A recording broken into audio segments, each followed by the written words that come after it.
14, 15, I'm not sure. I think it's 15. 14. See, there is a short-term neurological issue going on, as we can all tell. Anyway, I'm returning the Bible that I stole or borrowed from the pretty beautiful chapel. Also, the ladies at the gift shop let me exchange my book for another one. I picked another one that's quite, well, I'm not sure if it's gruesome or not, but it's called Eye Ripper. Anyway, let's go talk to the ladies at the gift shop, see what they think of the exchange. They were busy at the gift shop, so I've decided not to bother them. I don't think anyone really wants to be in my show anyway. I'm walking to get a half calf. I didn't drink my morning coffee with my scrumptious breakfast, my plentiful breakfast. So here we are in the main foyer. I'm walking all right. And it's time for some coffee. We are on part 15. I know that now. I have to check every time. Part 16. Hopefully starting to do some parts of episode 1 where I can conclude it. Still waiting for information, of course, waiting for the doctor. Obviously, I've made fun of what's going on here a little bit. Complained about the abusive sink, cleanliness, the fact that my smocks have not ever been switched and I've had to do that myself. Sheets have had to be switched by me. Garbage was only changed after 4 or 5 days. But really those are inconsequential. I got that one. Inconsequential because the fact of the matter is the staff was awesome. Nurses, doctors. I saw a neurologist every day. I'm alive. They took care of me well. Hopefully we'll find out what the course of action from here on in is. Let's keep in mind that yes, I was here absurd amount of time, but that's the way the Canadian system works. There's a lineup for every scan, there's a lineup for every MRI, and let's also keep in mind that my 7-day stay has probably cost between $30,000 and $40,000. So all of that's covered. I'm not going to have to pay for that for the rest of my life like in other countries, or I could have just died because in other countries when you get sick or have a stroke, you just pass away. So yes, there's problems with their system. There's terrible problems. People are dying because of the waits. But at the same time, I could sit and complain and rant or rave about the people that saved my life. So most likely tonight or tomorrow I get to go home to my family, who I refuse visitation, A, because they have flus and their immune systems are down, and as we all know, hospitals can be quite germy, and I'm a germaphobe, so I've actually been doing all right and just accepting it here. I also, if anything would have happened to me, I wanted them to remember the way I was rather than seeing me in bed, dead, or dying. And I wanted to remember them in that way too. So I've been probed, I've been MRI'd. Actually, I don't know why I say probed. I don't know if I ever was probed, but I was CT scanned, I was ultrasound, I was MRI'd. I've had daily injections in my stomach, I've had IVs, I have had countless blood spectrums done, countless shots. And we'll talk a bit about what happened. I don't know if I did much, but it was around 10 minutes to midnight on January 1st. I was watching History Channel 2, great network, one of my favorite shows, Hunting Hitler, which is about leaked FBI, not leaked, but released FBI files that Hitler actually fled to Argentina by way of a few places, instead of dying in the bunker at the end of World War II. So that's the basis of the show. I think it's pretty cool. I watch it on repeat because, well, they repeat it and I just watch the same episode. Maybe that's what stroked me. Anyway, so I was sleeping on the couch that night. I had gotten into under the covers on the couch and I looked up at the screen and there was only half a swastika across the screen. So I thought that's funny, and I got up out of bed to kind of check the TV, maybe suspecting something was wrong. And when I got up, half the room was blank. So what was happening was, oh, and also the full right side of my body went completely numb. It wasn't a loss of strength; it was a complete numbness. The right side of my gums were numb, my legs, my arm. I yelled to my fiance, who was sleeping in the bedroom, to come downstairs and call 911. And she says that I was just acting strange. She said it wasn't scary, so thankfully I didn't traumatize her too much. My arm was kind of flailing in a weird way. I was very concerned. She said I was also concerned about little things, like I didn't want the ambulance to put its sirens on, and I didn't want my daughter, who was sleeping in her bedroom on that floor, to see what was going on. So there was a lot of, it was very traumatic for me. When I got here, it was A, either stroke, B, migraine, or C, something else, D, possibly viral meningitis. So I knew immediately that I suffer from migraines, and I'm not a doctor, so I obviously was going to accept that it could be A, B, C, or D. It's not definitively not a migraine. There are migraine symptoms apparently that can mimic strokes and vice versa even. Anyway, so that's what I did for the weekend. They did have me on baby aspirin, as I've mentioned before, and just had an intense headache. And Monday, I was able to get in to get an MRI that confirmed a full-on stroke. And from there, I have just been going through the tests every day on blood thinners, and hoping I wouldn't have another stroke. There was the clot at the base of my skull where my neck kind of connects, and that's where the stroke was, so that's what affects the visual. We have maybe some slight short-term memory issues, because every time I try and tell someone my room number, I can't remember. I still don't know it. It's TRU or something number or whatever. I maybe some slight slurs, as we've seen on the footage. Expected at this point to make a full recovery, hopefully. I still have another big meeting, should be sometime around now, with the doctor. I'm not normal. There's going to be some recovery here. I'm tired.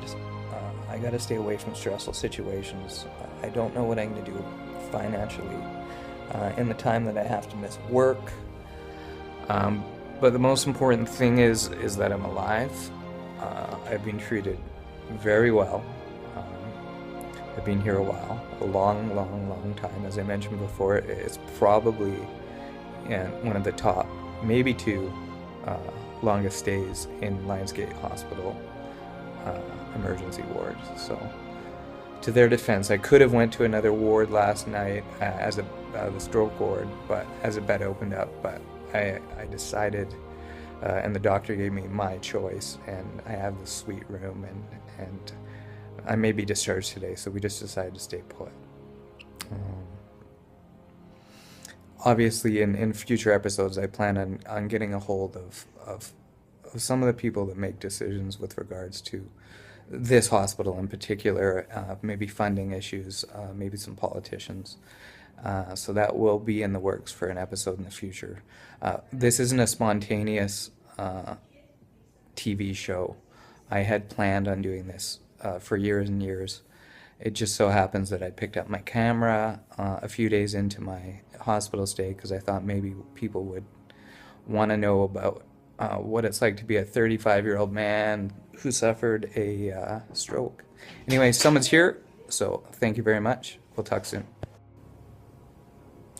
Part 17. I just reviewed part 16, and in my most heartfelt moment of this episode, I mentioned that how I wanted my family to remember me not as someone dying in bed, but how I was before I got to the hospital.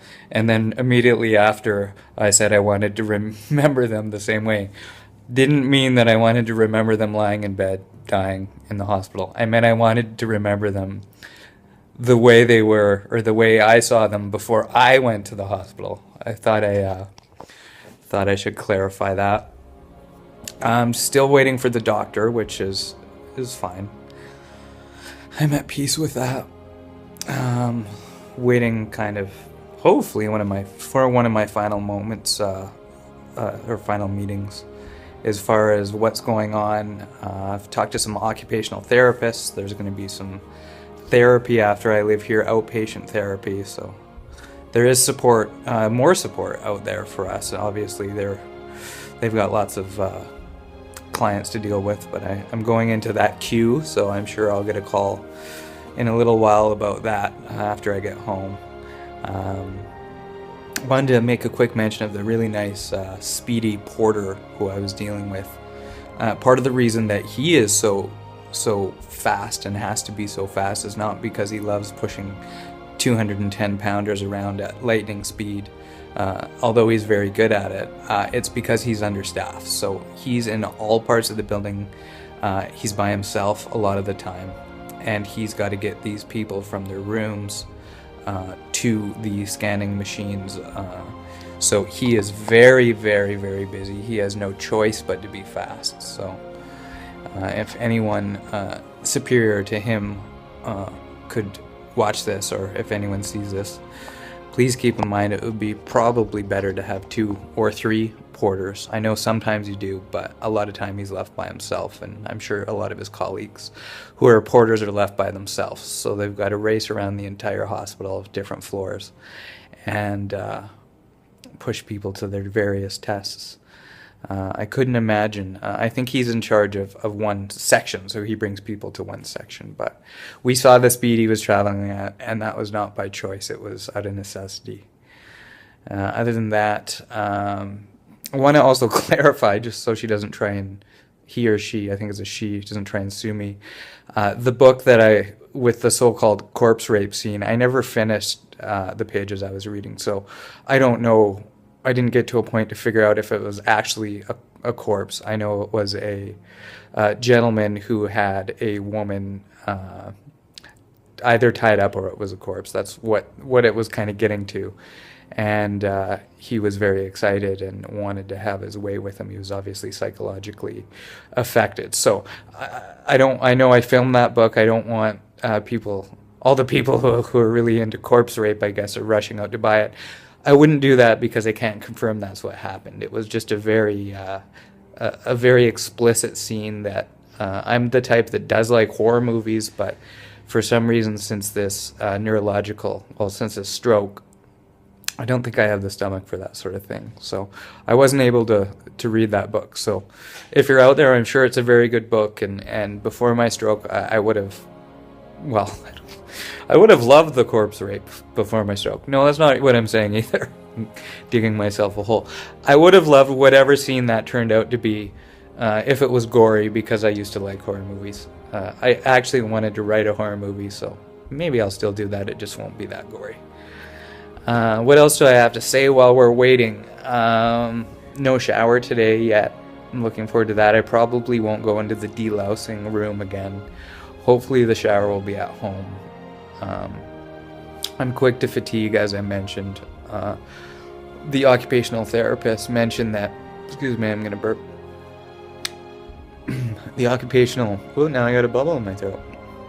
The occupational therapist mentioned that when I'm out of the hospital environment and in my home environment, the short-term memory issues may be more because I have a lot more going on at home and tasks. So that's another uphill battle that I'll have. So anyone out there suffering from a stroke, especially at 35, it's not just I go home and it's party time. It's I go home, my life is completely changed. There's positives that will come out of this as well. I can't eat crap. Well, most importantly, I've got to manage stress in my life,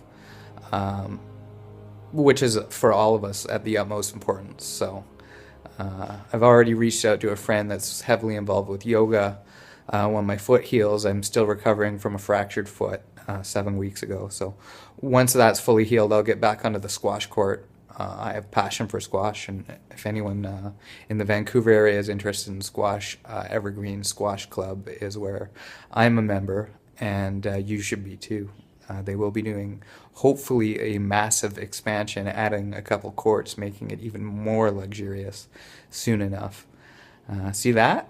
See that? I'm starting to promote people on. So lots of you watch, and any of you in the GVA want to try squash out, I highly recommend it. It's probably the reason why I'm not 300 pounds. Why I'm only 200 and something pounds is because I was a very active squash player before my foot injury and before my stroke. The doctor has indicated that I can get right back into it just as soon as possible. Stress and diet are obvious key points that I have to focus on. No more poutine. Just changing hands on my phone on my huge harness camera system. No, I'm just changing hands. Hands getting tired. I didn't think I was going to talk for this long. I don't know what time it is. Doctor is supposed to be here on his lunch break, but who knows when his lunch break could be in the day. So, other than reviewing video footage and spending the day, I had some sort of, I thought it was tuna. I'm still not sure if it's tuna fish or chicken salad sandwich, but they give me extra portions as per requested. So I had 3 halves of a sandwich. So for some of you not as good as math or at math or talking, that's 1.5 sandwiches I had. And I also had a really good salad, which is obviously important. Had some skim milk. Earlier I had that but a quarter caffeinated coffee. I did 3/4 decaf, and it wasn't a great idea. My anxiety spiked. I've decided either to try, I forget if I turned off my heart monitor or disconnected it and never reconnected it, or it just went off again, but I haven't been on the monitor for a few hours in preparation for hopefully leaving. That's all. I'm confident that this will be one of my final discussions from episode 1 of What's the Skinny. I will get someone to kind of type over the screen somehow that I've mentioned a website a few times and it's the wrong one. I've frequently mentioned the wrong website on my first episode. My website, which isn't even launched yet, will be called whatstheskinny.tv. So whatstheskinny.tv. It's kind of a play on what's going on and my name. Other than that, kind of still deciding if I'm going to film a conclusion to this episode of me at home seeing my kids. I'm just doing got a lot of anxiety towards that. I want to be strong for them. I don't want to break down. And when I see my fiance, I just want to be the strong guy. I'm not going to be the same guy when I get home, but I want to be a strong guy. So we'll wait for that to happen, and I'll let you know if I film that homecoming or not. Who knows when I'll get home, but we're hoping today. Fingers crossed. Keep you posted.